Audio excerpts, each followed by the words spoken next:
লোকমান হাকিম তার ছেলেকে বলছেন, বুনাইয়া, আমার আদরের সন্তান, আল্লাহর সাথে শিরক করো না। জাতিকে এই বাক্য বুঝতে হবে আল্লাহর। এদেশের রাজনৈতিক প্রচারণা শুরু হয় শিরক দ্বারা, এদেশের রাজনৈতিক প্রচারণা মাজার খানকা দ্বারা শুরু হয়। আবার এই নেতা যখন নেতা নির্বাচিত হয়, শপথও নেয় শিরকি বাক্য দ্বারা। আমি সচিত্তে কি করছি? শপথ করিতেছি যে, কি চিত্তে? ও বলতে পারে না যে আমি আল্লাহর নামে শপথ করিতেছি যে, বলে?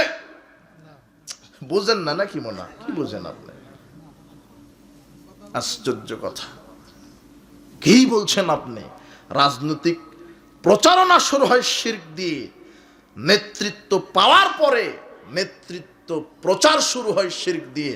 বলছে আমি সচিত্তে শপথ করিতেছি যে, আল্লাহর নামে কি করে না? এখানেও শিরক। এরপরে যখন সংসদে যাচ্ছে, যে আইন পাশ করছে সেখানেও আল্লাহর নাই, ওখানেও শিরক।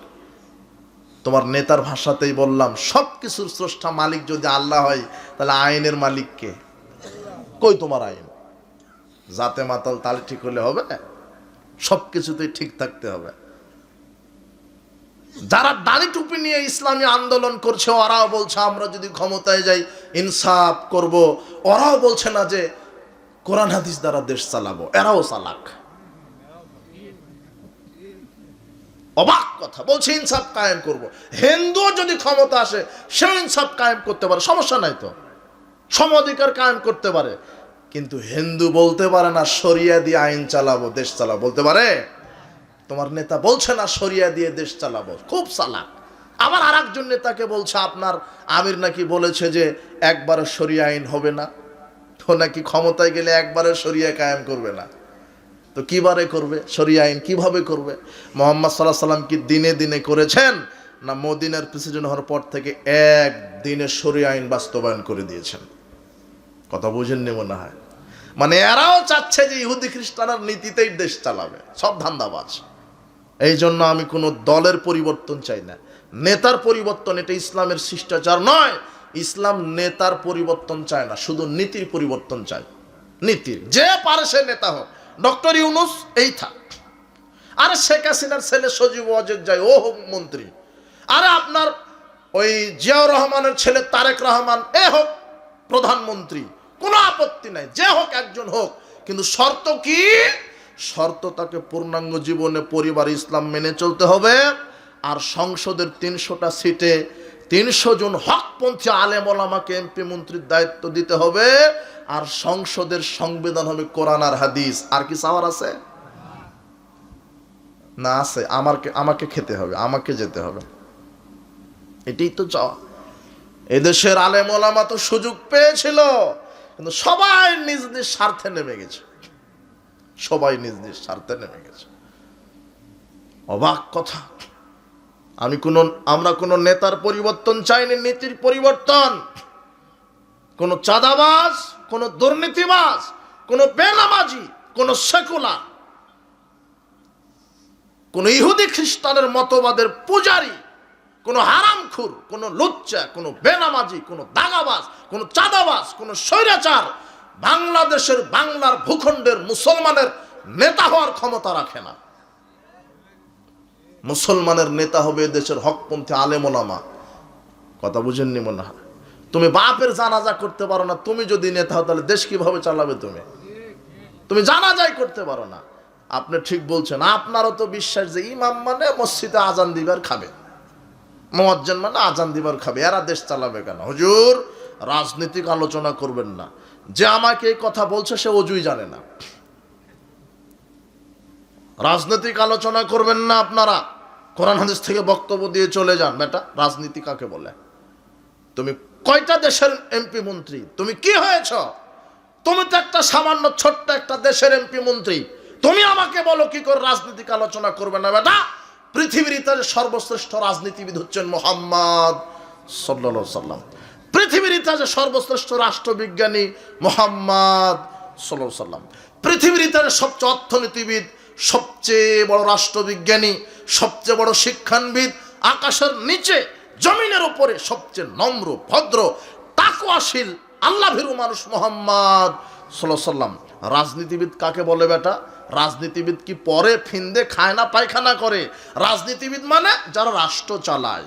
রাজনীতি, যেই নীতিতে রাজা রাষ্ট্র চালায় তাকে বলা হয় রাজনীতিবিদ। আমার নবী মুহাম্মদ সাল্লাল্লাহু আলাইহি সাল্লাম তিনিও রাষ্ট্র চালিয়েছেন। তার দৃষ্টান্তমূলক রাষ্ট্র পৃথিবীতে ইনসাফ ভিত্তিক দ্বিতীয় কেউ চালাতে পারেনি। তো মুহাম্মদ সাল্লাল্লাহু আলাইহি সাল্লাম রাজনীতিবিদ না? আমি তার উম্মত না? তুমি তো সামান্য একটা ভূখণ্ডের এমপি মন্ত্রী। ওমর ইবনুল খাত্তাব ছিলেন অর্ধ পৃথিবীর রাজনীতিবিদ। কি পৃথিবীর? বর্তমান পৃথিবীর অর্ধেকটারই মন্ত্রী ছিলেন কে? ওমর ইবনুল খাত্তাব। তোমার মতো একটু ইউনিটের মেম্বার হয়ে আমাকে বলছো রাজনীতি করবো না বেটা? তোমাকে রাজনীতি শিখাবো? কয় লাইন তুমি পড়েছো? তোমার রাজনীতি করার ধান্দাই হচ্ছে দুর্নীতি করার ধান্দা তোমার। একটা চেয়ারম্যান হতে তুমি খরচ করো 1 কোটি টাকা। ও 1 কোটি খরচ করে আর নিয়ত করে চেয়ারম্যান হলেই 50 কোটি খাবো। আপনি আবার ঠিক বলছেন, 500 টাকাতে আপনি বিক্রি হয়ে যান। যে অবাক করা হলো, অবাক। কোরবানির সময় একটা গরু, একটা খাসির দাম হয় 15 লক্ষ টাকা, আর ভোটের সময় যখন আসে কামারখন্দর মানুষের লোকের দাম হয় 500 টাকা। 1 কাপ চা, 1-2টা ডিম খেয়ে এমন চেয়ারম্যানকে ভোট মেরে দিল যে ওজুই জানে না, ওজুই জানা নাই। আর ও কি করবে তোমার?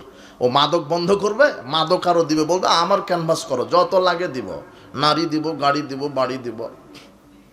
ও কি করবে? তো বেনামাজিকে নেতা বানালে কেন? ও বেনামাজিকে নেতা বানালেও কি নামাজ কায়েম করবে? চোরকে নেতা বানালেও কি ইসলামের আইন কায়েম করবে? কিন্তু যদি, আবারও বলছি, নেতার পরিবর্তন নয়, কিসের পরিবর্তন? নীতির। আমরা আগামীতে দেখতে চাই হকপন্থী আলেম ওলামা নেতৃত্ব দিবে। আপনি কামারখন্দ থানার সবচেয়ে বড় মসজিদ, 5000 লোক সালাতে জামাতে সালাত আদায় করে, তাহলে যোগ্য একটা ইমাম দরকার, তাই না? 5000 লোক জমা পড়বে, যোগ্য একটা ইমাম দরকার। কোরআন হাদিস থেকে যেন অগ্নিঝরা বক্তব্য দিতে পারে, দলিলিক আলোচনা করতে পারে, যার যোগ্যতা আছে এমন যোগ্যতা সম্পূর্ণ ইমাম দরকার। 5000 লোকের ইমাম। তখন আপনি ইন্টারভিউ বসেছেন, ইমাম সাহেব কি পাশ করেছেন? বলছে দাওরা। আচ্ছা ঠিক আছে, চলবে। একটু কেরাত করেন তো, সুমধুর কণ্ঠে কেরাত। আচ্ছা ঠিক আছে, চলবে। দাড়ি দেখি ছাটেন নাকি? না ছাটেন না, ঠিক আছে চলবে। পায়জামাটা টাকনোর নিচে না উপরে? আচ্ছা ঠিক আছে চলবে, টাকনোর উপরে। আপনার বউ কি পর্দায় চলে? চলে। আচ্ছা ঠিক আছে। হারাম খান নাকি? না হালাল। হালাল। আচ্ছা ঠিক আছে চলবে। এত কিছু ইন্টারভিউ নিলেন, কয়জনের লোকের ইমাম? 5000। আর যখন নির্বাচন আসে তখন একটা জেলার জন্য এমপি নির্বাচিত হয় কত লোকের জন্য? 4-5 লাখ। ও 4 লাখ ধরেন। 4 লক্ষ মানুষের নেতা এখন আপনি নির্বাচিত করবেন। এই জাতি এত বোকা, এই জাতি এত বোকা। 5000 লোকের ইমাম নির্বাচন করতে বলছে, সালাত আদায় করো, দাড়ি ঠিক আছে, টুপি ঠিক আছে, পায়জামা ঠিক আছে, বউ ঠিক আছে, রুজি ঠিক আছে। আর যখন 5 লক্ষ লোকের এমপি নির্বাচন করে তখন এই জাতি দেখে না আমি যাকে এমপি করছি তার মুখে দাড়ি আছে কিনা, আমি যাকে এমপি করছি মাথায় টুপি আছে কিনা, আমি যাকে এমপি করছি 5 ওয়াক্ত সালাত আদায় করে কিনা, আমি যাকে এমপি করছি তার বউ পর্দায় থাকে কিনা, আমি যাকে এমপি করছি তার বেটিকে দিয়ে রাজনীতি করাই কিনা, আমি যাকে এমপি করছি সে লুচ্চা কিনা, বদমাশ কিনা, গাঁজাখোর কিনা, ইয়াবাখোর কিনা, চাঁদাবাজ কিনা, বাংলাদেশের জাতি এ পর্যন্ত তদন্ত করেনি। তদন্ত করেছে? করেনি। 1971 সাল থেকে এই তদন্তের নেতা নির্বাচন হয়নি। এই জন্য ইসলাম চাই সিলেকশন, ইলেকশন নয়। ইলেকশনের নেতা নির্বাচন হলে চোর ডাকাত হবে এমপি মন্ত্রী, আর সিলেকশনের নেতা নির্বাচন হলে এমপি মন্ত্রী হবে দেশের হকপন্থী আলেম ওলামা। ইলেকশন মানে এই যে তোমার প্রচলিত গণতন্ত্র ভোট পদ্ধতি, মানে এই খুঁটিটা হলো হিরো আলম এমপিতে দাঁড়িয়েছে, আর এই খুঁটি হলো মদিনা বিশ্ববিদ্যালয় থেকে ফারেক, মদিনা মাদানি, খুব বিজ্ঞ আলেম, পণ্ডিত, বিজ্ঞ আলেম। এখন ভোট শুরু হয়ে গেছে। হিরো আলম ভোট পেয়েছে 99 জন, সিনেমাখুর, নাটকখুর, বেশ্যা, লুচ্চার ভোট পেয়েছে 99টা। আর মাদানী সাহেব ভোট পেয়েছে বাংলাদেশের বিজ্ঞ 98 জন আলেমের। বলো তো গণতন্ত্রে এমপি কে? বোঝনি মনে হয় তুমি। একটা ভোট বেশি পেয়েছে, এর নাম হলো গণতন্ত্র। গণতন্ত্রে মাথা গণা হয়, মাথার ভিতরে ঘেলু গণা হয় না। আর ইসলামে ঘেলু গণা হয়, মাথা গণা হয় না। গণতন্ত্র শিরক, কুফর। গণতন্ত্র মানে জনগণের আইন, ইসলাম মানে আল্লাহর আইন। গণতন্ত্র মানে ক্ষমতার উৎস জনগণ, ইসলাম মানে ক্ষমতার উৎস আল্লাহ। গণতন্ত্র মানে অধিকাংশ রায় চূড়ান্ত, ইসলাম মানে আল্লাহর বিধান চূড়ান্ত। গণতন্ত্র মানে আইন পরিবর্তনশীল, ইসলাম মানে কোরআন হাদিসের আইন অপরিবর্তনশীল। তাহলে কোরআন ইসলাম উত্তম না গণতন্ত্র উত্তম? তাহলে আমি রাজনীতি করব কার তরিকায়? মুহাম্মদ সাল্লাল্লাহু আলাইহি ওয়াসাল্লামের তরিকায়। আমার আদর্শ হবে মুহাম্মদ সাল্লাল্লাহু আলাইহি সাল্লাম। আমার আইন হবে আল্লাহর আইন। বিশ্বাস করো যুবক, সমাজ থেকে তুমি জাহেলিয়াত তাড়াতে পারবে না, শিরক। আল্লাহ বলছেন হে জাতি শিরক করো না। লোকমান হাকিম তার ছেলেকে বলছেন শিরক করো না। লা তুশরিক বিল্লাহ ইন্না শিরকা লাযুলমুন আযীম।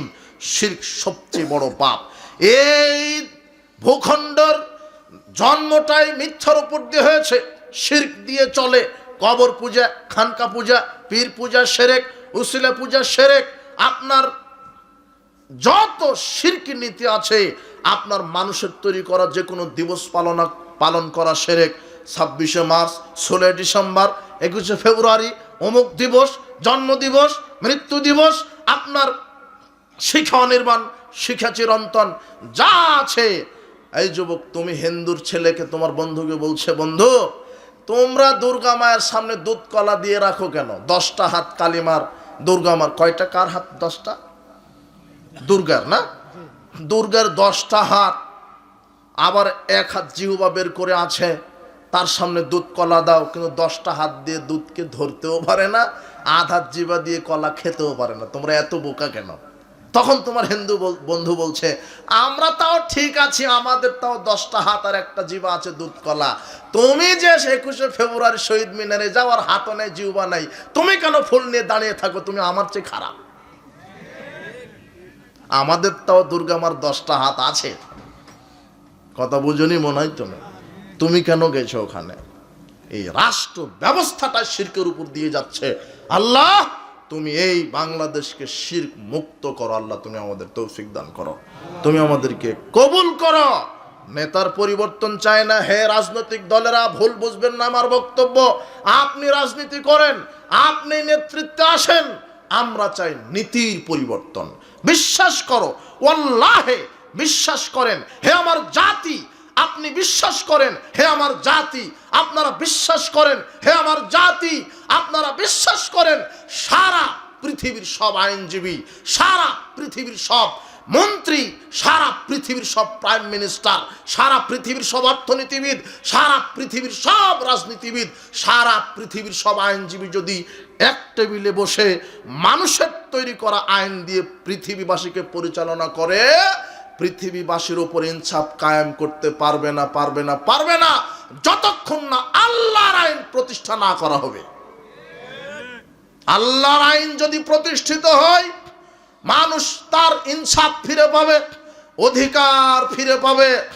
আজকে 1971 সালে বাংলাদেশ স্বাধীন হয়েছে, কিন্তু কোন রাষ্ট্র, কোন নেতা বাংলাদেশের মানুষের জীবনের নিরাপত্তা দিতে পারেনি।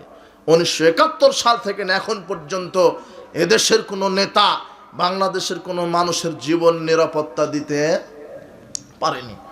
আপনি রাস্তা দিয়ে হেঁটে যাচ্ছেন, কে জানি কোন দিক দিয়ে গুলি করে মেরে দিল, কে জানি পাথর মেরে দিল, কে জানি ছুরি দিয়ে জবাই করে মেরে দিল। আপনার জীবনে নিরাপত্তা দিতে পেরেছে? পারেনি। নারীর সতীত্বের গ্যারান্টি দিতে পারেনি, সম্পদের গ্যারান্টি দিতে পারেনি, ভীতির পরিবর্তে নিরাপত্তা দিতে পারেনি। কিন্তু আল্লাহর আইন যদি জমিনে বাস্তবায়ন করা হতো, মানুষ জীবনে নিরাপত্তা পেত। কিসের নিরাপত্তা? জীবনের। মানুষ তার সম্পদের নিরাপত্তা পেত, নারী তার সতীত্বের নিরাপত্তা পেত।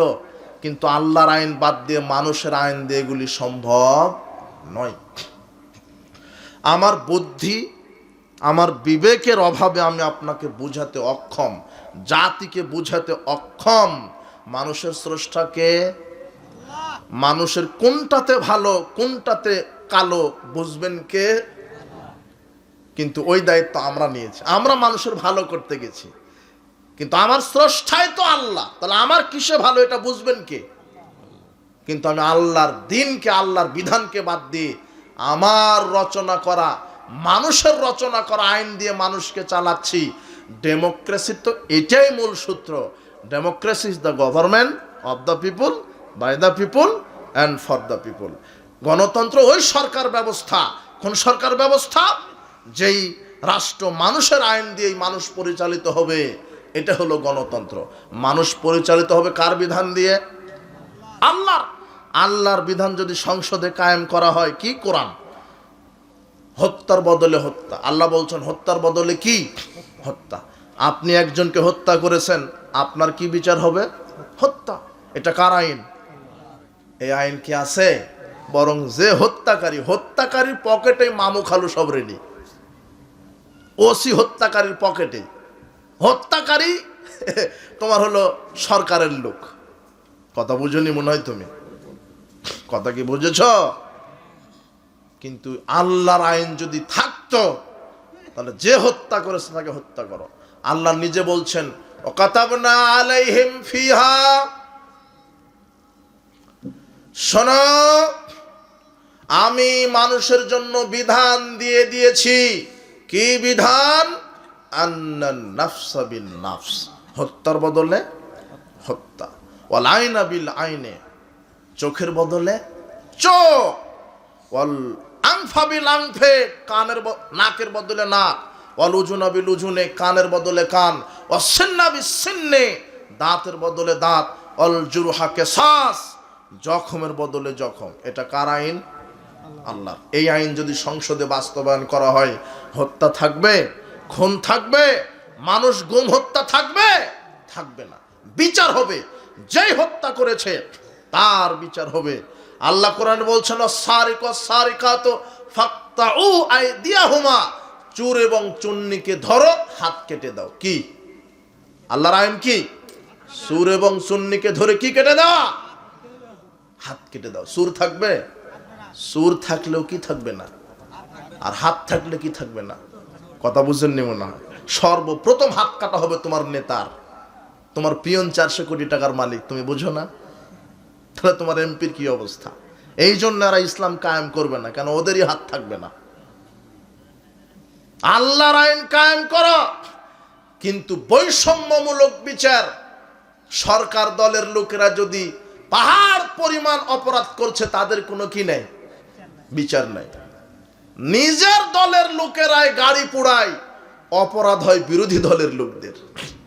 গাড়ি পুড়ে আর একজনের নামে কেস। এই ছেলে শোনো, তোমার এই কামারখন্দ থানাতে খুব, থানার সামনে খুব মারামারি পিটাপিটি, 2 জন মার্ডার।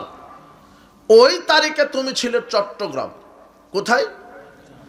তুমি বিরোধী দলের লোক বললে তুমি ওই কেসের 1 নম্বর আসামি। তুমি শুধু অন্য পার্টির দল করো। কথা বুঝনি মনে হয়? এই জন্য তুমি কি 1 নম্বর? কি তুমি? এটা হলো গণতন্ত্র। গণতন্ত্র হলো মিথ্যাতন্ত্র, ধোঁকাতন্ত্র, চুরিতন্ত্র, বাটপাড়িতন্ত্র, দুর্নীতিতন্ত্র, গুমতন্ত্র। গণতন্ত্র হারাম। কোন মুসলমানের বাচ্চা এই খ্রিস্টানের আব্রাহাম লিঙ্কনের কাল্পনিক পদ্ধতি, এই গণতান্ত্রিক মতবাদের উপর ভিত্তি করে 1 সেকেন্ড রাজনীতি করতে পারে না। এটা হারাম, হারাম, কুফরি এবং শিরক। কথা বুঝেছেন? এটা একটা ধোঁকাতন্ত্র, জাতিকে ধোঁকা দিচ্ছে। সাবধান। আল্লাহর আইন কায়েম করুন, ইসলামী খেলাফা, ইসলামী শরিয়া ভিত্তিতে দেশ চালান। মানুষ তার জীবনে নিরাপত্তা পাবে, সম্পদের নিরাপত্তা পাবে। চুরি করলে কি কেটে দিতে হবে? কার বিধান? হাত কেটে দাও। এটা কার বিধান? হাত কেটে। সুর থাকবে? সুর থাকলে কি থাকবে না? হাত। আর হাত থাকলে কি থাকবে না? চোর। আপনার সম্পদের গ্যারান্টি হলো কিনা? বুঝছেন মনে হয় কথা। কার বিধান কায়েম করার কারণে সম্পদ আর কেউ চুরি করতে পারলো না? আল্লাহ। ডাকাত বেড়ে গেছে, ছিনতাইকারী বেড়ে গেছে। আজকে রাস্তায় রাস্তায় ডাকাত, ছিনতাইকারী, মানুষ তার জান এবং মাল নিয়ে নিরাপত্তা এখন চলতে পারছে না। আপনি Kuwait, Qatar, Malaysia, Bahrain, Saudi, America, Britain, এই দেশ থেকে আসছেন, ঢাকা এয়ারপোর্টে নেমেছেন, আপনার এই সিরাজগঞ্জ কামারখন্দতে আসবেন, রাত 2টা বেজে গেছে, ব্রিফকেসে আছে 5 কোটি টাকা, 10 ভরি স্বর্ণ ব্রিফকেসে আছে। রাত 2টাতে আপনি আসবেন গাড়িতে, প্রাইভেট কারে করে, আপনার ঢাকা বিমানবন্দর থেকে কামারখন্দ থানাতে আসবেন। আজকে আসবেন, বাংলাদেশের কোন নেতা, কোন প্রশাসন আপনার এই সম্পদ নিরাপত্তা দিতে পারবে না। কেন পারবে না? এখানে আল্লাহর আইন বিধান নাই, মানুষের বিধান আছে, তাই পারবে না। আল্লাহর বিধান যদি সংসদে থাকতো, তাহলে আপনি রাত 2টাতে ঢাকা বিমানবন্দর থেকে নেমে 5 কোটি টাকা নিয়ে কামারখন্দতে আসতেন, কোন চোর, ডাকাত, ছিনতাইকারী আপনার ব্রিফকেস নয়, আপনার শরীরে টাচ করার ক্ষমতা রাখতো না, শুধু ফেল ফেল করে তাকাতো। দেখবেন আল্লাহর বিধান যদি থাকতো। আল্লাহ বলছেন কোরআনে, ছিনতাইকারী, ডাকাত যারা, এরা যদি মালিককে না মেরেই শুধু এমনিতেই অর্থটা নিয়েছে, অর্থ, মালিকের কোনো ক্ষতি করেনি, মালিকের নিকট থেকে অর্থ নিয়েছে, তখন আল্লাহ বলছেন আজীবন জেলখানায় দিয়ে দাও, না হলে দেশ ছাড়া করে দাও। এটা কার বিধান? আর ব্রিফকেস থেকে টাকা নেওয়ার সময়তে ডাকাত যদি মালিকের শরীরে ছুরি দিয়ে বা লাঠি দিয়ে আঘাত করে, হাত কেটে দিয়েছে, পায়ে আঘাত করেছে, তখন আল্লাহ বলছেন এই ডাকাত ছিনতাইকারীকে রাষ্ট্র ধরবে, আর কি করবে? হাত পা উল্টা করে কেটে দিবে। কি করে কেটে দিবে? উল্টা। বাম হাত কাটলে ডান পা, কথা বুঝুনি? ডান হাত কাটলে বাম পা। শুধু ছিনতাইকারী মালিকের শরীরে স্পর্শ করেছে, ছিনতাই করেছে, তখন আল্লাহ বলছেন যেহেতু মালিকের গায়ে হাত দিয়েছে, কাজে ডাকাত ছিনতাইকারীর হাত পা রেখো না। এটা কার বিধান? এবারে যদি কোনো ডাকাত ছিনতাইকারী মালিককে হত্যা করে, সম্পদ চুরি করে, সম্পদ নিয়ে নেয়, ছিনিয়ে নেয়, তখন আল্লাহ বলছেন ডাকাতকে ব্রাশ ফায়ার করে মেরে শেষ করে দাও। এটা কার বিধান? এই বিধান যদি সংসদে থাকে, তোমার এই মামু খালু থাকবে না, এই ডাকাত থাকবে না, এই ছিনতাইকারী থাকবে। 5 কোটি টাকা নিয়ে আপনি আসবেন, ডাকাত দূর থেকে শুধু চেয়ে দেখবে, কিন্তু কাছে যেতে পারবে না, গেলেই কি। কিন্তু যারা ডাকাতি করে তারাই দলের লোক, তারাই কিসের লোক? তোমার নেতা ওই ডাকাতের কিছু পার্সেন্টেজ পায়। তোমার নেতাকে আগেই বলে দিয়েছে, নেতাজি আমরা 100 জন আছি এই কাজে, এই যে তরবারি, এই যে সব, আমরা 1 মাসে যত ডাকাত ছিনতাইকারী করবে একটা পার্সেন্টেজ আপনি পাবেন। সবচেয়ে বড় ডাকাতি হলো তোমার নেতা। আল্লাহর বিধান। কার বিধান? তোমার বোন রাত 2টাতে ঢাকা থেকে আসবে, এখানে একাই পায়ে হেঁটে আসবে, রাত 2টায়। যুবকেরা ফেল ফেল করে চেয়ে থাকবে, তোমার বোনের গায়ে হাত দিতে পারবে না। কেন? আল্লাহর বিধান আছে। আল্লাহ বলছেন বিবাহের পরে যদি কেউ জেনায় লিপ্ত হয়, তাহলে লক্ষ জনতার সামনে বুক পর্যন্ত মাটিতে গেড়ে তাকে পাথর মেরে কি করে ফেলো? মেরে ফেলো। আর বিবাহের পূর্বে যদি কোনো নারী পুরুষ জেনায় লিপ্ত হয়, তাহলে তাকে 100 লাঠি পিটে 1 বছর এলাকা ছাড়া করো। কার বিধান? লুচ্চামি থাকবে বাংলাদেশে? না, এটাই হলো আল্লাহর বিধান। শ্রমিক তার কাজের পূর্ণ মূল্য পাবে, মেয়েরা, নারীরা তাদের অধিকার ফিরে পাবে, রিক্সা চালক, ভ্যান চালক তাদের অধিকার ফিরে পাবে, কৃষক তার দ্রব্যমূল্যের পূর্ণ প্রতিদান পাবে, যদি কার বিধান কায়েম হয়? আল্লাহ। এটা হলো আল্লাহর বিধান। এই জন্য আল্লাহ বলছেন লা তুশরিক বিল্লাহ, আল্লাহর সাথে শিরক করো না। এরপরে লোকমান হাকিম তার ছেলেকে বলছেন, ছোট হোক আর বড় হোক কোনো পাপ করো না, সব পাপ আল্লাহ উপস্থিত করে দেখাবেন। এই যে পরিবারকে কার ভয় দেখালেন? আল্লাহর। আব্বু ছোট পাপ করো বড় পাপ করো, আল্লাহ উপস্থিত করে দেখাবেন। তা যদি থাকে আকাশে, তা যদি জমিনে, তা যদি থাকে পাথরের নিচে, ইয়াতি বিহাল্লাহ, আল্লাহ তা উপস্থিত করে দেখাবেন। কাজেই তুমি কোনো গুনাহের কাজ করো, এইভাবে আপনি আপনার পরিবারকে আল্লাহর ভয়, পরকালের ভয়, জাহান্নামের ভয়, কবরের ভয় দেখাবেন। এরপরে লোকমান হাকিম বলছে, ইয়া বুনাইয়া আকিমিস সালাহ, কি আদায় করো? বাপ দেখেন, বাপ তার ছেলেকে বলছে সালাত আদায় করো। এরপরে বলছে ভালো কাজের আদেশ দাও, মন্দ কাজের নিষেধ করো। মানুষকে তুচ্ছ ভেবো না, অহংকার করে দাম্ভিকতার সাথে জমিনে চলো না, মুখের ভাষা কঠোর হয়েও না, আওয়াজ করে কথা বলো না। এইভাবে উপদেশ দিচ্ছেন। দেখেন, আদর্শ পরিবার গঠন করছেন। ছেলে মেয়েকে দিয়ে শিরক করাবেন না। খানকা, মাজার, ওরস, দরগা, পীর এগুলিকে মূল্যায়ন করা, পূজা করা শিরক। তাবিজ ঝুলানো শিরক, এগুলি বড় বড় শিরক, ঈমান চলে যাবে। মাজারে 10টা টাকা দিলে বালা মুসিবত দূর হয়, এই আকীদা শিরক। পীর সাহেব কবরে জীবিত থেকে কল্যাণ অকল্যাণ করতে পারে, আকীদা শিরক। পীর সাহেব মারা যাননি, আকাবিররা মারা যান না, পীর কবরে জীবিত আছে, আকীদা শিরক, সে ইসলাম থেকে খারিজ হয়ে যাবে। পীর মানুষের পাপ ক্ষমা করতে পারে, পীর সুপারিশ করে জান্নাত দিতে পারে, পীরের মাজারে গরু খাসি মানত করলে বালা মুসিবত দূর হয়। এই আকীদাগুলি কি? শিরক। তাবিজ ঝুলানো শিরক। গলায়, হাতে, কোমরে তাবিজ আছে, আজকে খুলে ফেলান।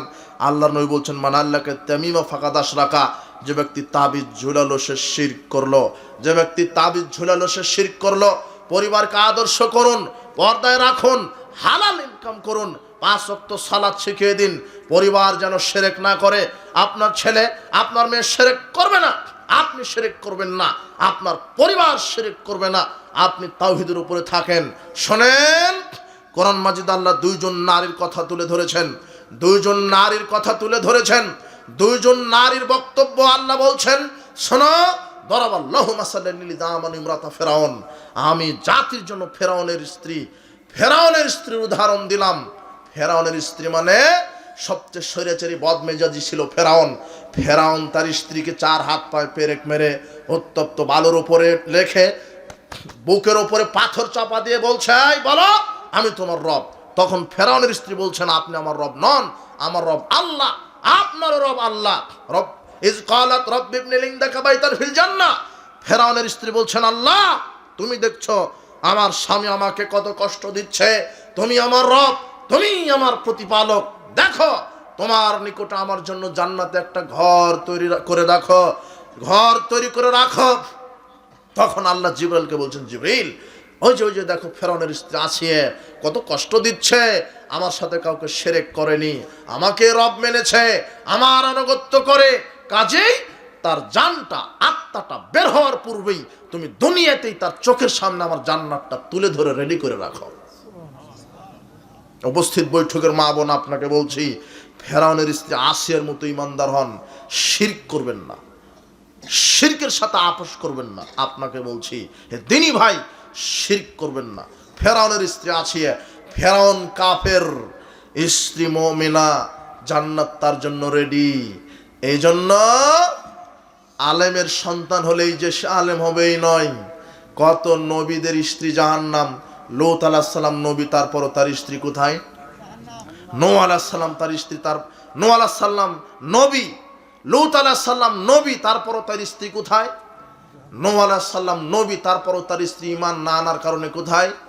নূহ আলাইহিস সালামের 3 ছেলে কোথায়? জাহান্নাম। 3 ছেলে না কয় ছেলে? যেই ছেলেরা ঈমান আনেনি তারা জাহান্নাম, নবীর ছেলে। তো নবীর ছেলে হলেই জান্নাত। ঈমান আকীদা যার ঠিক আছে তার জন্য কি? জান্নাত। বিচার মাঠে নবীর ছেলে দিয়ে কাম হবে না, অমুক নেতার নেত্রীর ছেলে মেয়ে দ্বারা কাম হবে না। ঈমান ভালো, আমল ভালো, পরকাল ভালো। ঈমান খারাপ, আমল খারাপ, পরকাল খারাপ। উপস্থিত বৈঠকের মুসলিম দিনী ভাই বোন, বলছিলাম আদর্শ পরিবার গঠনে নারীর ভূমিকা। আদর্শ পরিবার গঠনে নারীর ভূমিকা। শিক্ষিতা নারী যদি পরিবারে হয়, তার ছেলে মেয়ে শিক্ষিত হয়। হাজেরা আলাইহিস সালামের মতো মা যদি হয়, ইসমাইলের মতো সন্তানও জন্মগ্রহণ করবে। হাজেরার মতো হন, আয়েশা রাদিয়াল্লাহু আনহার মতো হন। রাসূল সাল্লাল্লাহু আলাইহি ওয়াসাল্লাম কি বলছেন?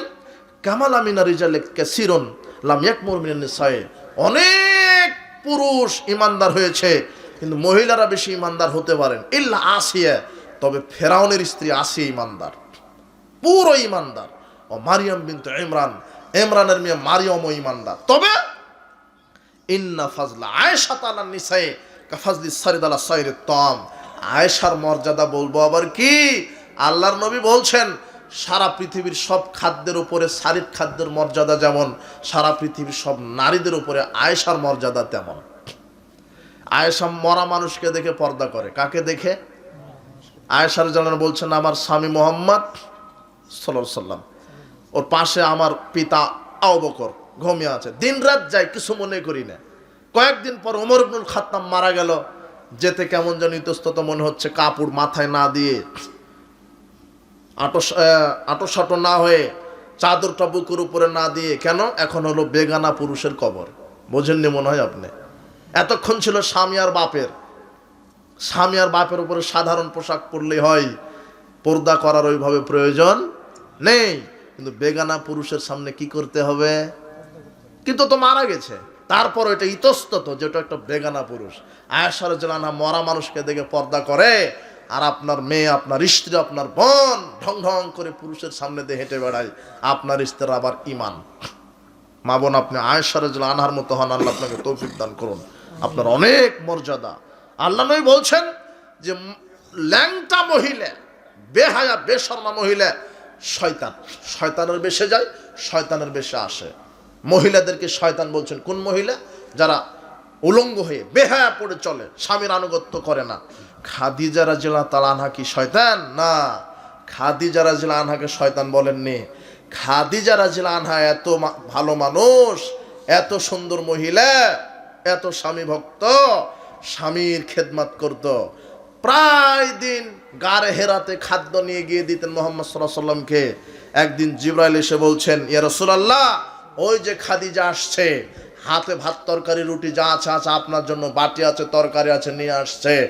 আসলে আসার সাথে সাথে বলবেন আমি তো সালাম দিলাম, তোমাকে আল্লাহ সালাম দিয়েছে, আল্লাহ সালাম দিয়েছে, আর তোমার জন্য জান্নাতে একটা দামি ঘর নির্মাণ করে রাখা হয়েছে। কেন? খাদিজা স্বামীর আনুগত্য করত। বলেন তো কার আনুগত্য করত? যেই নারীরা স্বামীর আনুগত্য করে তার জন্য দামি জান্নাত আছে। আল্লাহ নবী বলছেন ওই নারীর জন্য জান্নাতের 8টি দরজা খোলা। কোন নারী? 1, যেই নারী 5 ওয়াক্ত সালাত আদায় করে। 2, যেই নারী স্বামীর আনুগত্য করে। 3, যেই নারী রমাদানের সিয়াম পালন করে। 4, যেই নারী লজ্জাস্থানের হেফাজত করে। আল্লাহর নবী বলছেন এই নারীর জন্য আল্লাহ জান্নাতের 8টি দরজা খুলে দিবেন। আল্লাহ নবী বলছেন আরবাতুম মিনাস সাদা, সৌভাগ্যের চাবিকাঠি 4টি। সৌভাগ্যের চাবিকাঠি কয়টি? সৌভাগ্যের চাবিকাঠি 4টি। আদর্শ পরিবারে নারীর ভূমিকা, আদর্শ পরিবারে নারীর ভূমিকা। আল্লাহর নবী বলছেন সৌভাগ্যবান পুরুষ সেই যার 4টা জিনিস সুন্দর। সৌভাগ্য পুরুষ সেই যার 4টা জিনিস সুন্দর। আর মালাত আল মারআতুস সালেহা, যার স্ত্রী সৎ, যার স্ত্রী কি? সৎ, পর্দানশীল, পরহেজগার, সালাত আদায় করে, বেপরদায় চলে না, স্বামীর আনুগত্য করে, শ্বশুর শাশুড়ির খেদমত করে, শ্বশুর শাশুড়িকে মূল্যায়ন করে, স্বামীর খেদমত করে, সেই পুরুষ সৌভাগ্যবান। সেই পুরুষ কি বান? সৌভাগ্যবান। 2, ওয়াল জারুস সালেহ, যার প্রতিবেশী সুন্দর, যার প্রতিবেশী সৎ। আপনার কি প্রতিবেশী ভালো? একটু কিছু হলেই বেড়া লাগে, তোকে যেতে দিব না, তোর মুরগি যেন আমার আঙিনায় না আছে। কি দাম্ভিকতা! তোকে এই রাস্তা দিয়ে ভ্যান নিয়ে যেতে দিব না, কি দাম্ভিকতা! মাত্র 5 টাকা দামের একটা বেগুন গাছ আপনার বকরি খেয়ে ফেলেছে, তখন আপনার স্ত্রী ও যার ছাগল খেয়ে ফেলেছে বলছে যে ওর ছেলের চোখ কানা করে না কেন? 5 টাকার বেগুন খাওয়াতে কত বড় অভিশাপ দিল তোমার বউ। কথা বুঝুনি মনে হয়? 5 টাকার বেগুন খেয়েছে, 5 টাকার দামের বেগুন গাছ খেয়েছে, তোমার স্ত্রী সারা দিন গালি দিল। আপনিও চাকরি থেকে অথবা মাঠ থেকে এসে আপনিও লাগলেন। 2 ঘন্টা গালি দেওয়ার পরে বলছেন খালেদা এখন ধৈর্য ধরো। মানে আগে ধৈর্য ধরতে বলেন, আগে গালি দিয়ে রাগ মিটিয়ে নিলেন, তারপরে বলছে হয়েছে, মানে এখন আর পারছেন না, তখন বলছে হয়েছে। এই হলো প্রতিবেশী। যার ভালো প্রতিবেশী নয় সে সৌভাগ্যবান নয়। 3 মাসকানু লসিয়া, যার বাড়ি প্রশস্ত। বাড়ি প্রশস্ত, মেহমান গেলে থাকার জায়গা আছে, ঘুমানোর জায়গা আছে, পেশাব পায়খানার জায়গা আছে, পর্দার ঘাটতি হয় না। তার মানে আমি বলছি না বিল্ডিং করতে হবে, এসি করতে হবে, চটছালা দিয়ে ঘিরে হন, বাঁশ দিয়ে ঘিরে বাড়ি করেন, কিন্তু প্রশস্ত, পর্দার যেন কোনো ঘাটতি না হয়। প্রশস্ত বাড়ি, মেহমান গেলে তাকে থাকার জায়গা দিতে পারেন। প্রশস্ত বাড়ি, আপনি ওই বস্তা দিয়ে ঘিরেন, চট দিয়ে ঘিরেন, আপনি খেজুর গাছের পাতা দিয়ে ঘিরেন, বাঁশ খাম্বা ফাটিয়ে বাঁশ দিয়ে বাঁশের বাড়ি করেন, তারপরে প্রশস্ত বাড়ি, মেহমান খানা থাকবে, স্ত্রীর জন্য আলাদা একটা রুম থাকবে, স্ত্রীর রুমে কেউ ঢুকবে না, কে ব্যতীত? তুমি তোমার বন্ধু বান্ধব সবাইকে স্ত্রীর রুমে ঢুকাচ্ছ, স্ত্রীকে সামনে নিয়ে গল্প করছো, বিশ্বাস করো 2 দিন পরে তোমার বউ বন্ধুর হয়ে যাবে। আর তুমি যে এত ইতর কাপুরুষ, তোমার বউয়ের ছবি উঠা ফেসবুকে আপলোড করে দিচ্ছ, বলছো যে এটা আমার বউ। জাতীয় বলছে যাক ভালোই একটা মাল রে। অবাক, তুমি আমার এত নিচে নামলে কেন? এখন যারা কুকুর শিগাল এরাও যখন মিলন করে দেখবে খড়ের উতে যায়, দেখো না তুমি? না বোঝনি মনে হয়, মানুষের অত্যাচারে কুকুরও যখন মিলন করছে দেখো যে খড়, মানে যে এগুলো কি বলে, খ্যার, খ্যারের পালা বলেন কিনা, পালা, পালার উতে গিয়ে দেখো কুকুরেরা মিলামেশা করছে, মানে ওদেরও একটা ইতস্ততা আছে মনে হচ্ছে। ওটা তোমার নাই, তোমার বউকে লিপস্টিক, আলকাতরা, কপালের ঠেগুলি দিয়ে ফেসবুকে মেরে দিলে, আবার ওদেরকে বলা হচ্ছে ক্লাপল ব্লগার। কি বলছে রে ইংরেজিতে? বউকে দিয়ে লুচ্চামে ব্যবসা শুরু করো কেন? ভিক্ষা করে খাও, বউয়ের শরীর বিক্রি করে তুমি খাচ্ছ কেন? আশ্চর্য কথা, জাতি কোথায় নেমেছে! একেবারে ইতর শ্রেণীর মানুষ, 3rd ক্লাস মানুষ, যারা বউকে দিয়ে ব্যবসা করে, বউকে দিয়ে কেক পাউরুটি বিক্রি করা শুরু করে দিয়েছে। কাপুরুষ, তুমি কাপুরুষ, তোমার শরীরে রক্ত নাই মুসলমানের, তুমি কাপুরুষ হয়েছ। বউকে দিয়ে কেক রুটি বিক্রি করাবে কেন? কাপড় বিক্রি করাবে কেন বউকে দিয়ে? তোমার সমাজের ব্যবস্থাটা একটু উল্টা। বলছে স্বামীর খেদমত করলে না হয় চাকরানি, দাসী। তোমার শ্বশুর বলছে যে আমার মেয়েকে সংসারে এত খাটতে দিব না, দাসীর মতো খাটতে দিব না। কি করতে হবে? অফিসের বসের সাথে রাতে থাকতে হবে, মানে চাকরি করাবে মেয়েকে দিয়ে। স্বামীর খেদমত করা হলো দাসী, আর অফিসের বসের খেদমত করা হলো চাকরি। তোমার সমাজ এটা। অফিসের বস বলছে তোমার বউকে রাত 12টায় আসো তো, তাও যেতে হবে, ওটা হলো কি? চাকরি। আর যখন স্বামীকে 1 কাপ চা দিচ্ছে, ওটা হলো দাসী। তোমার জাতির উপরে আমি থুতু নিক্ষেপ করি, তোমার জাতিকে আল্লাহ হেদায়েত দান করুন। ওটা নয় শিক্ষা ব্যবস্থা। তোমার বউ চাকরি করবে কেন অন্যের আন্ডারে? নারী চাকরি করবে নারীর পরিবেশে, কথা বুঝুনি মনে হয়? সহশিক্ষা হারাম। পুরুষের সামনে 10 জন মহিলা পড়বে, এই শিক্ষা হারাম। নারী, ছেলে মেয়ে একই ক্লাসে থেকে শিক্ষা নেবে, এই শিক্ষা হারাম। মেয়ের শিক্ষিকা মেয়ে, বোঝনি মনে হয় তুমি কথা? মেয়ের সামনে থাকবে মেয়ে। অফিস আদালতে একই জায়গাতে চা খাচ্ছে, ঢং ঢং করে হাসছে, কত গল্প বলছে, ভাবি আজকে কি গোসল দিয়েছেন সকালে? বাহ, কোথায় চলে গেছে তোমার অফিস চাকরি? তুমি বুঝনি মনে হয় তুমি কথা? অবাক কথা। স্বামী কি আপনাকে সময় দেয়? মানে ও দিবে। আপনি আবার হাসছেন কেন? আমার কথার পিছনে, প্রত্যেকটা কথার পিছনে সত্যতা আছে তো বেটা। ওটাই হলো নিজের পায়ে খাড়ানো। আর স্বামীর খেদমত করা নাকি গোলামি? ওটা তোমার শ্বশুর না কুকুর? ওটা তোমার শ্বশুর না? বলো তো ওটা কে? খুব খারাপ লাগছে তা না, কিন্তু কথা তো এটাই। তুমি তোমার বউকে দিয়ে অন্য পুরুষের গোলামি করাবে না, ভিক্ষা করে খাও। কথা বুঝনি মনে হয় তুমি? হ্যাঁ, নারীর পরিবেশ হলে চাকরি করুক, সমস্যা নাই।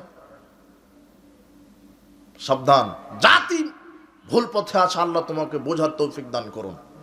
সৌভাগ্যবান পুরুষ সেই যার স্ত্রী সুন্দর। তুমি ওই শুধুই চামড়া সাদা দেখে ক্রাশ খেয়ে যেও না। পরিবার দেখো, তার মা দেখো, খালা দেখো, তার ফুপু দেখো।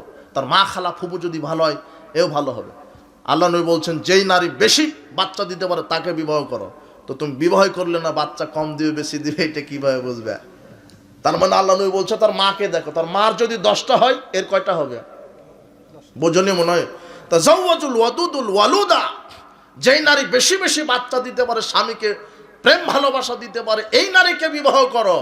ফাইন্নি মুকাসিরুম বিকুল উমামা, আমি মুহাম্মদ সাল্লাল্লাহু আলাইহি ওয়াসাল্লাম বিচার মাঠে গর্ব করব যে আমার উম্মতের সংখ্যা সবচেয়ে বেশি। ওই নারীকে বিবাহ করো যেই নারী বেশি বেশি বাচ্চা দিতে পারে। কিন্তু তোমার শিক্ষা ব্যবস্থা বলছে দুটির বেশি নয়, একটি হলেই ভালো হয়।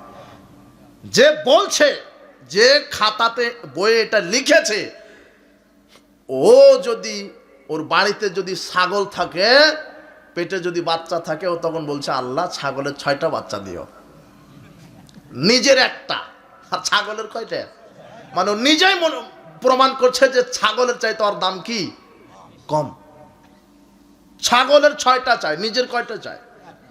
অথচ সন্তান হলেই বেশি, বেশি হলেই লাভ। 10টা সন্তান আপনার, একটা ফুটবল টিম হয়ে গেল, আপনাকে দিয়ে কয়টা? 11টা। ক্ষমতাও আপনার, গোটা কামারখন্দ থানা আপনার, কেউ সামনে আসবে না। ওরে বাবা 11 জন, বোঝেননি মনে হয় কথা? শক্তি বেশি, টাকাও বেশি। 5 জন বিদেশে আছে, কুয়েত, কাতার, বাহরাইন, সৌদি। 5 জন, মাস গেলে 1.5-2 লক্ষ টাকা, 10 লক্ষ টাকা এক মাসে অ্যাকাউন্টে। টাকাও বেশি, কথা বোঝেননি মনে হয়? ক্ষমতা বেশি, টাকাও বেশি। আবার 10টার মধ্যে 2টা দুধ খেতে খেতে মারা গেছে। আল্লাহ নবী বলছেন যে দুধের বাচ্চা, ছোট শিশু যদি মারা যায়, তাহলে ওই ছোট বাচ্চা বিচার মাঠে পিতামাতার কাপড় ধরে টেনে নিয়ে জান্নাতে চলে যাবে। জান্নাতও বেশি। নিয়েছেনই একটা। আবার বলছে ধনির দুলেল গাঁজা ছাড়া খায় না, মানে একটা ধনির দুলেল।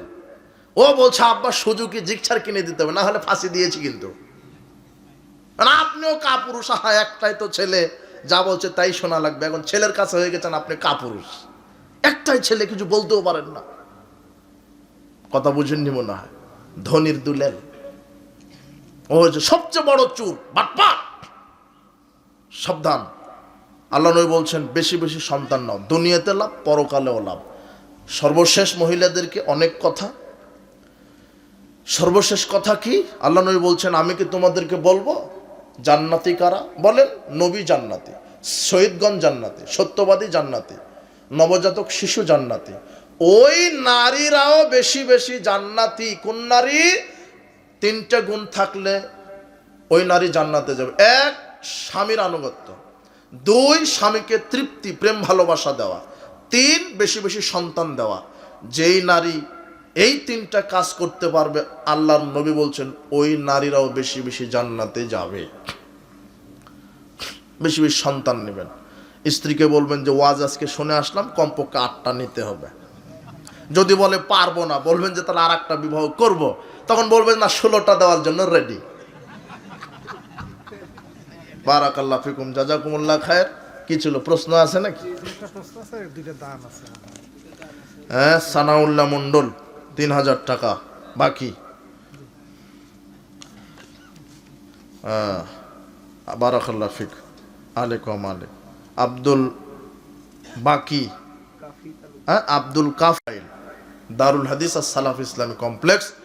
আমারও বড় লোভ, স্বাদ যে এই দেশের মাটিতে আকীদা মানহাজের নির্ভরযোগ্য একটা প্রতিষ্ঠান গড়ব ইনশাআল্লাহ। সেটা হচ্ছে কাজ।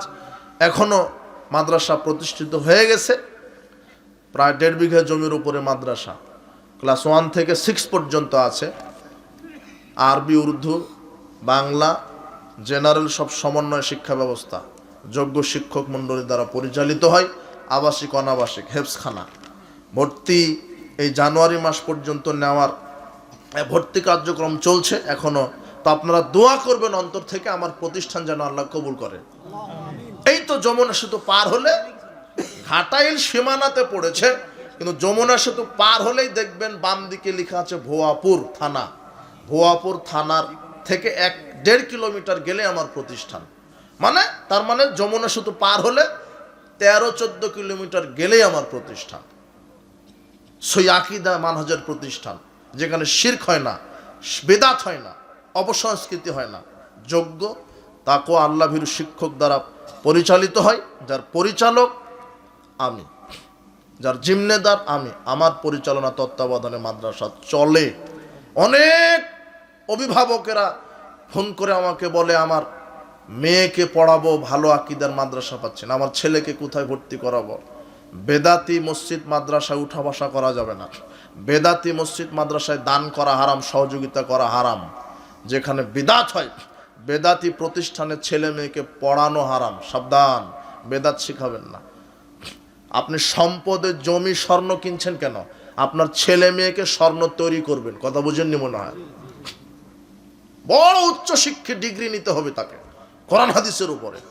আপনার ছেলে মেয়েকে সঠিক আকীদা মানহাজের উপর শিক্ষা দান করুন। আপনার সন্তানের জন্যই প্রতিষ্ঠান।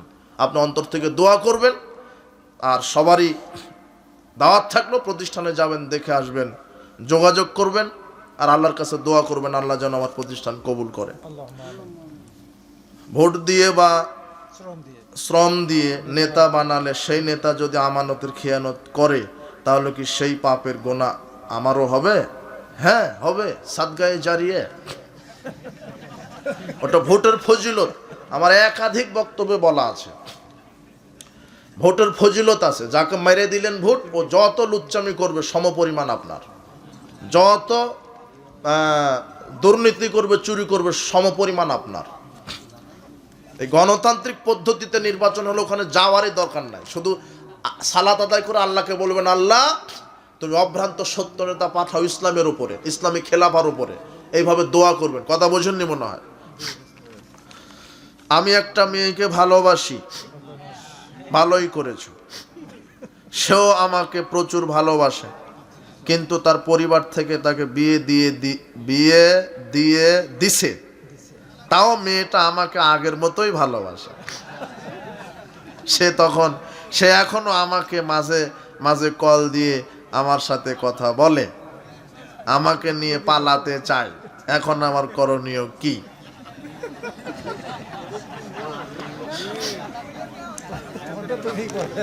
না না না, ওটা বিবাহ হয়ে গেছে। এখন আমি তোমাকে কি বলবো? তুমি ওই মেয়েটার ফোন যদিও দেয়, রিসিভ করবে না। আগে যা করেছো পাপ তো হয়েছে, আল্লাহর কাছে ক্ষমা চাও। তুমি এখন নিজে অন্য মেয়েকে বিবাহ করে ফেলো। বিশ্বাস করো, দুনিয়াটা ধোঁকা। তুমি ধোঁকার মধ্যে পড়ে আছো যুবক। দুনিয়া কয়েকদিনের, মরে চলে যেতে হবে, তুমি ধোঁকার মধ্যে পড়ো না। ওরকম আরো কত মহিলা আছে, দিনদার মেয়েকে দেখে বিবাহ করে নাও, আল্লাহর উপরে তাওয়াক্কুল করো। ওগুলা ধোঁকাবাজির পিছনে ছোটো না। আল্লাহ তোমাকে হেদায়েত দান করুন। তুমি যা করেছো অনেক পাপ হয়েছে, তওবা করো, আল্লাহ ক্ষমা করবে ইনশাআল্লাহ। আর এইদিকে পা বাড়াবে না। স্টপ, এখন থেকে স্টপ। তুমি তওবা করো। তাহাজ্জুদ নামাজে রুকু সেজদা বা শেষ বৈঠকে বাংলা দোয়া পড়া যাবে কি? হ্যাঁ, রুকুতে নয়, সেজদাতে বাংলা দোয়া পড়া যাবে। সেজদাতে বাংলাতে দোয়া করেন, সমস্যা নেই। অজু ছাড়া মোবাইলে কোরআন পড়া যাবে কি? অজু করে কোরআন পড়া উত্তম। নাপাকি দুই ধরনের, বড় আর ছোট। বড় নাপাকি কি? স্ত্রী মিলন, স্বপ্ন দোষ, হায়েজ, নেফাস। এই বড় নাপাকি হলে বড় নাপাকি হলে কোরআন স্পর্শ করে বা দেখে পড়া যাবে না। আর ছোট নাপাকি মানে অজু ছিল, পেশাব পায়খানা করে অজু কি হয়ে গেল? নষ্ট। এটা ছোট নাপাকি। এই অবস্থাতে কোরআন দেখে ধরে স্পর্শ করে পড়া যাবে, তবে উত্তম অজু করে পড়া। কথা বুঝেছেন? উত্তম। বারাকাল্লাহ ফিক। রাত হয়ে গেছে অনেক। জানাজার নামাজে কিভাবে দাঁড়াতে হবে? পায়ের সাথে পা মিলিয়ে নাকি ফাঁকা করে? যে কোনো সালাতে পায়ের সাথে পা মিলিয়ে, যে কোনো সালাতে পায়ের সাথে পা মিলিয়ে দাঁড়াতে হবে। এটা রাসূল সাল্লাল্লাহু আলাইহি ওয়াসাল্লামের আদেশ। আকিমুস সুফুফা, তোমরা কাতার সোজা করো, সুদ্দুল খালাল, পায়ের সাথে পা মিলিয়ে দাঁড়াও। 3 রাকাত বিতের নামাজ পড়লে যে কোনো সূরা দিয়ে কি পড়া যাবে? বিতের নামাজ পড়লেই কি দোয়া কুনুত পড়া বাধ্যতামূলক? আপনারা উঠছেন কেন? বৈঠক ভঙ্গের দোয়া ছাড়া উঠলে আপনি বৈঠকের কোনো সম্মেলনের কোনো নেকি ফজিলতি পাবেন না। বৈঠক ভঙ্গের দোয়া পড়ে উঠতে হবে, এটা শিষ্টাচার।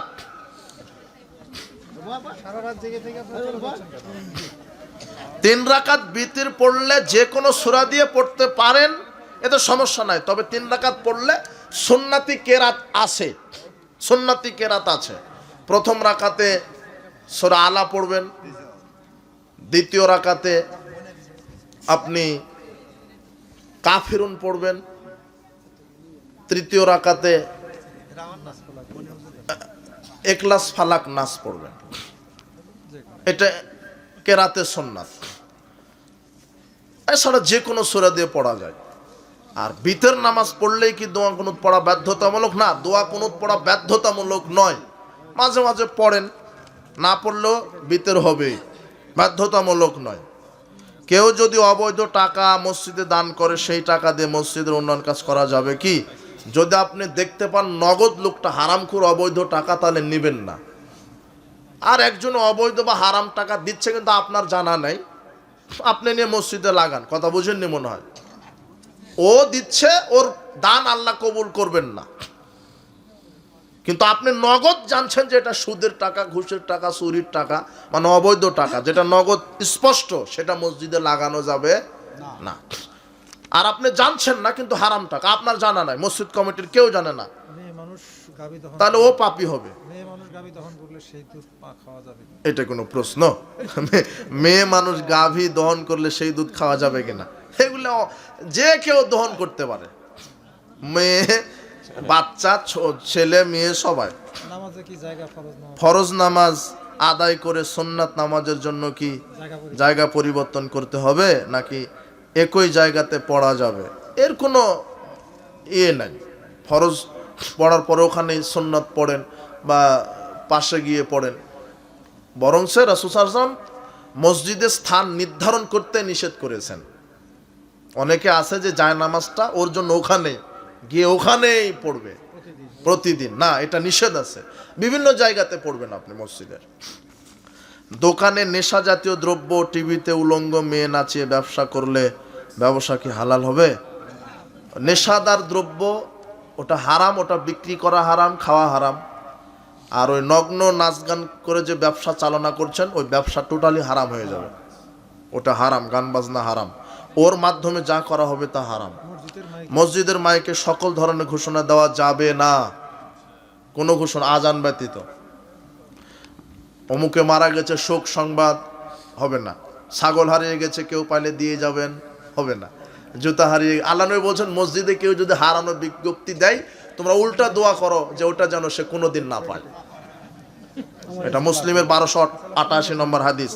নাতি ও নাতনিকে ভাই বোন বলে ডাকা কি যাবে? দলিল সহ প্রমাণ চাই। ও তুমি যে দলিল চাইলে, দলিল তো বুখারী মুসলিমের হাদিসে আছে। কত নম্বর যে হাদিস স্মরণ নাই, যে আমাকে ফোন করেন আপনি, বা যে করেছে আমি দলিল দিয়ে দেব। নাতি ও নাতনিকে ভাই বোন বলে ডাকা যাবে না। নাতিকে এই নাতি, এই নাতনি, কথা বুঝেননি? এই বেটা, এই বেটি, বিটির মানে মেয়ের মেয়ে, মেয়ে, বুঝেননি? মেয়ের যে মেয়ে ওটাও আপনার কি মেয়ে, আপনার ছেলের যে ছেলে ওটাও ছেলে। এই বেটা, রাসূল সাল্লাল্লাহু আলাইহি সাল্লাম হাসান হুসাইনকে বলতেন এটা আমার ছেলে। কি হাসান হুসাইন, হাসান হুসাইন নাতি না, হাসান হুসাইনকে রাসূল সাল্লাল্লাহু আলাইহি সাল্লাম বলতেন এটা আমার ছেলে। কেননা ফাতেমার কি ছেলে, তাহলে নানারও কি ছেলে। কথা বুঝেছেন? হাদিস আছে, ছেলে। হ্যাঁ, এই বেটা এদিকে আসো, অন্তত নাতি বা নাতিকে এই নাতি, এই নাতনি, কিন্তু ভাই বোন বলা যাবে না। ওটা ভাই বোন কেন? ভাই বোন তো যে এক মায়ের দুই ভাই, ওটা ওরা ভাই। এক মায়ের দুই বোন, ওরা বোন, ওরা ভাই বোন। মানুষের মাঝে টাকা ধার কর্জ দিলে কি কোনো নেকি হবে? হ্যাঁ, 1 টাকা দান করলে 10 নেকি, আর 1 টাকা ধার দিলে 18 নেকি। আর আল্লাহ নবী বলছেন যদি অসহায় মানুষ ধার নেয়, কারা? যারা অসহায়, এই অসহায় মানুষকে আপনি যদি সচ্ছল হন তাহলে একটু অবকাশ দিবেন। অনেকে বলে আসলে অভাবে স্বভাব নষ্ট হয়, তাই না? বলে ভাই 5,000 টাকা দেন, আমি 5 তারিখেই দিয়ে দিব। আসলে 5 তারিখে দিতে পারবে না, কিন্তু আর এত প্রয়োজন যাতে করে আপনি দেন, এই জন্য তারিখ বলে দিয়েছে, তাই না? যে দেখ 5 তারিখে দিবে, তাহলে আমি দিয়ে দিই। কিন্তু থামেন, 5 তারিখে এই আশা আপনি 5,000 দিয়েছেন, কিন্তু আসলে আপনি জানেন লোকটা একেবারে অসহায় গরিব। আপনি তখন তাকে অবকাশ দিবেন। কি দিবেন? যে না, আমি অবকাশ দিলাম, আসলে আপনি গরিব মানুষ, আপনি ধীরে সুস্থে আমাকে দিয়েন। রাসূল বলছেন, যদি কেউ কাউকে ধারের টাকা অবকাশ দেয়, 1 টাকা সমান প্রতিদিন 1 উহুদ পাহাড় সমান নেকি। বোঝেননি মনে হয় কথা? তাহলে 5,000 টাকা একদিন অবকাশ দিলেন, 5,000 উহুদ পাহাড় সমান নেকি। না, বোঝেননি কথা? আর যদি খুব দয়াবান হন, বলেন আপনার দেওয়া লাগবে না, মাফ করে দিলাম। কোরআনে আল্লাহ বলছেন, কেউ যদি ধারের টাকা মাফ করে দেয়, আমি আল্লাহ তার বিগত সব পাপ ক্ষমা করে দেব। কিন্তু এই ফতোয়া নেওয়ার পরে আবার সুবিধা নিয়েন না যারা ধার নেন। কথা বুঝেননি? অন্তর কে জানে? আপনি দিতে পারেন, ধারের টাকা পরিশোধ করতে পারেন, তারপরও দিচ্ছেন না, আপনি জালেম হয়ে যাবেন। কথা বুঝেছেন? কিন্তু আপনি আসলেই দিতে পারছেন না, এটা বিবেচনায় রাখবেন। বারাকাল্লাহ ফিকুম, জাযাকুমুল্লাহ খায়ের। 1টা বেজে গেছে, আমি বৈঠক ভঙ্গের দোয়া বলি এখন। হ্যাঁ, সুবহানাকা আল্লাহুম্মা ওয়া বিহামদিকা আশহাদু আল্লা ইলাহা ইল্লা আনতা আস্তাগফিরুকা ওয়া আতুবু ইলাইকা। আসসালামু আলাইকুম ওয়া রাহমাতুল্লাহি ওয়া বারাকাতুহু।